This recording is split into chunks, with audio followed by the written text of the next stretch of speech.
साथीहरू कुरा चाहिँ के हो भने नि के भन्दैछ त गर्दैछ त हो त भन्दैछ म यताबाट सुनाउँछु उताबाट उडाइदिन्छु भन्दैछ। एकछिन खाली आउने। हेलो नमस्ते छ सम्पूर्णमा म मनिषा फेरि पनि आएको छु आफ्नो युट्युब च्यानलमा। आशा छ तपाईँहरूसँग सबैजना सन्चै हुनुहुन्छ होला, म पनि सन्चै नै छु।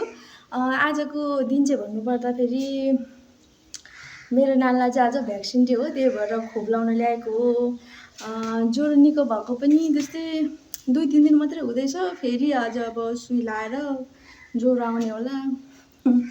आमा बन्न पनि साह्रै गाह्रो हुँदो रहेछ क्या, आमाको यात्रा त अब थाहा हुँदैछ के गर्नु, लास्टमा थाहा हुन्छ भन्थे हो रहेछ। आमा बाउले पहिला भनेको कुराहरू अहिले याद आउँदो रहेछ है, तपाईँहरूलाई पनि हुन्छ होला त्यस्तो है।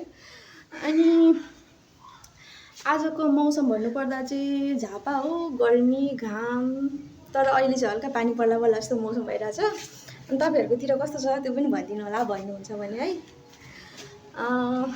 त्यही हो, अहिले चाहिँ मेरो नानी र बहिनी उता अगाडि अफिसमा छन्, म चाहिँ यहाँनिर तपाईँहरूको माझ सानो भिडियो ल्याउनको लागि उपस्थित भएको छु। अन्तिमसम्म हेरेर साथ दिनु होला। र यताको बाहिरको मौसमहरू यस्तो छ है, हेर्नुहोस् है हाम्रोतिर टक्कसँगले रमाइलो दिन भइरहेछ।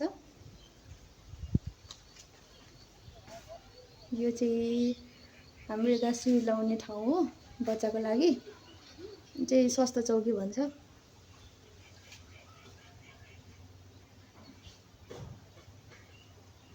यस्तो छ यताको मौसम।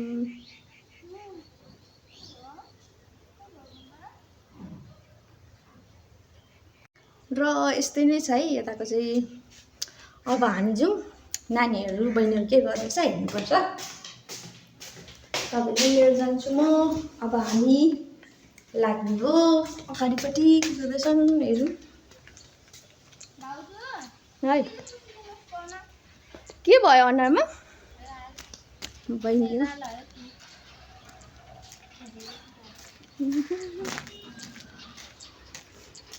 हेरौँ है तिनीहरूलाई के गर्दैछु।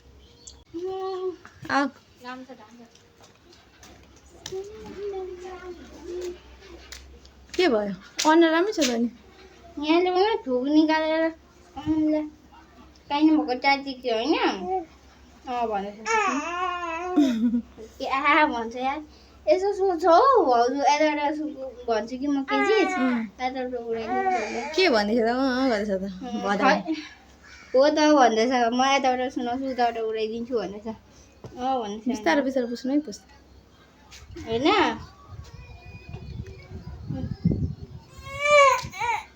के भयो त उसलाई? यो चाहिँ स्वास्थ्य चौकीको अगाडिपट्टि हो, अलिअलि मान्छेहरू आउन थालेका छन्।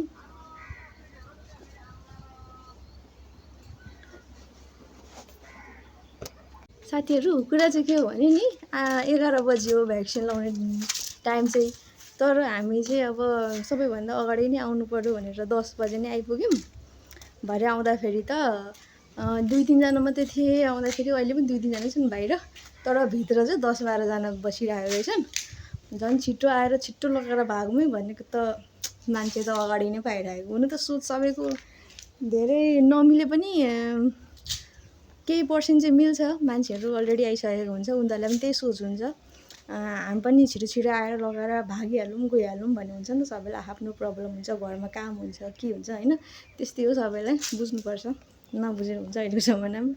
अनि यो चाहिँ फेरि यता पछाडिपट्टिको ठाउँ हो, सफा छ ठाउँ। हस्पिटलहरू स्वास्थ्य चौकीहरू भनेपछि चाहिँ फोहोर हुने गर्छ प्रायः जसो, तर यो चाहिँ सफा नै छ। यहाँ चाहिँ मिया पनि हरिरहेछ, पाए छैन। यताको भ्यू यस्तो छ, त्यहाँपट्टि रहेको छ। र अब चाहिँ केही टाइम बाँकी रहेको छ नानीलाई भ्याक्सिन लाउनको लागि। टेन्सन लागिरहेको छ मलाई त अहिलेदेखि नै, बच्चा बिमारी हुन्छ भनेर। भर्खरै निको भएको छ, साह्रै गाह्रो भयो मलाई त, सोचेरै एकदम उयो भइसक्यो अहिले नि। यस्तै हो, धैर्य राख्नुपर्छ, जे हुन्छ राम्रैको लागि हुन्छ होइन। चिसो भइहाल्छ त, चिन्ता नगर न।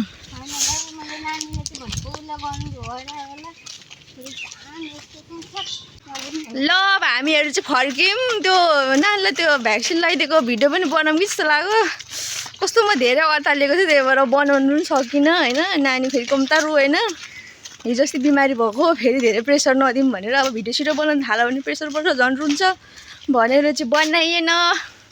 तर ठिकै छ, अहिले चाहिँ अब एकछिन रोयो अनि रोएपछि एकछिन शान्त बनाएर हामी चाहिँ फर्केको। आज छाता पनि नलिकन आएको, बिहान अलिक धुम्म मौसम थियो र अहिले त आम्मामा घाम लागेर भतभत पोलिरहेछ। अब यस्तै हो, केही छैन, अब लगाइहाल्यो। अब एकैचोटि 9 पुरा पुगेर 10मा ल्याउनु भन्नुभएको छ। त्यही हो, अब हामी घरतिर लाग्दैछौँ। यो चाहिँ रहेको छ स्वास्थ्य चौकीबाट फर्किँदैछौँ। अब हामी घरतिर लाग्दैछौँ। यताको यस्तो छ भ्यू, हेर्नु होला। ल हेर्नुहोस् यताको यो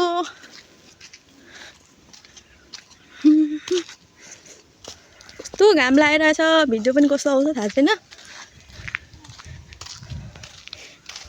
बहिनी चाहिँ थाके जस्तो छ। मैले आधी बाटोसम्म बोकेँ, सकिनँ कि अनि बहिनीलाई नै आधी बाटोसम्म किन भइरहेको त? घाम छेकोस् न त। यस्तो होइन क्या, यस्तो क्या दुःख होला है, दुःख होला के हातहरू पनि नमार्नु है, खुट्टाहरू। त्यो घाम छ, आज छातै नल्याएर नि थाहा यस्तो घाम लाग्छ। हजुर यो 5। अब हामी जाँदैछौँ, रोड आउन आँट्यो। यो चाहिँ अलिकति ल गाउँ अलिक भित्र भएको थियो यो स्वास्थ्य चौकी चाहिँ। अहिले हामी गाउँबाट बाहिर निस्किँदैछौँ। उयो चाहिँ मेन रोड छ त्यहाँनिर।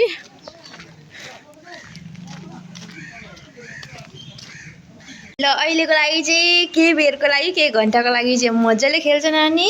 त्यसपछि एकछिनपछि चाहिँ रुन थाल्छ, ज्वरो आउँछ है।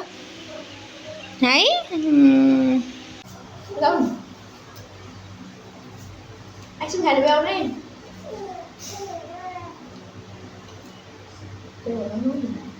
मैं आइसक्रिम थोड़ी सकूं।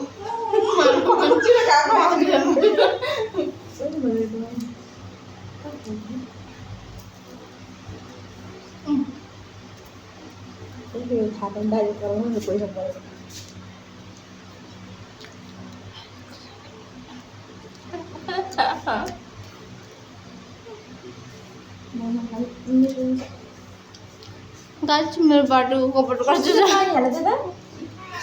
यस तर दुःख हुन्छ नि।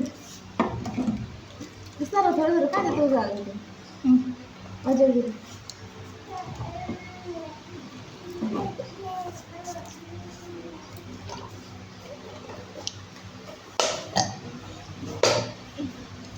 त्यसैले बोकेर ठीक है, यहीं छ भने ध्यान दिँदैछु।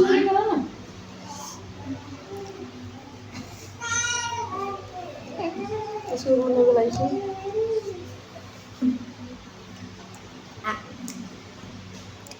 के हुन्छ मिठो होइन? होइन तँ हेर्नु त आइसक्रिम खाएर भएर न कस्तो लाग्यो। खानु त भाउजू तपाईँ एक साथ के गर्न के हो तिम्रो अर्को म छाडा यसो पनि अब थाल्नु जुट्नु गर त। खाना भेट्नु ल हामी चाहिँ घर आइपुग्यौँ है। अब चाहिँ हामी एकैचोटि घर आएर मात्रै भिडियो बनाएँ मैले। त्यस्तै हो, अब नानी एकछिनपछि रुन थाल्छ, अहिले खेलिरहेछ। ल आजलाई यति नै, थोरै थोरै भए पनि सपोर्ट गर्दै जानुहोस्। हामी जस्तो सानो मिठो है। अर्को भिडियो भेटौँला। त्यति दिनको लागि बाई।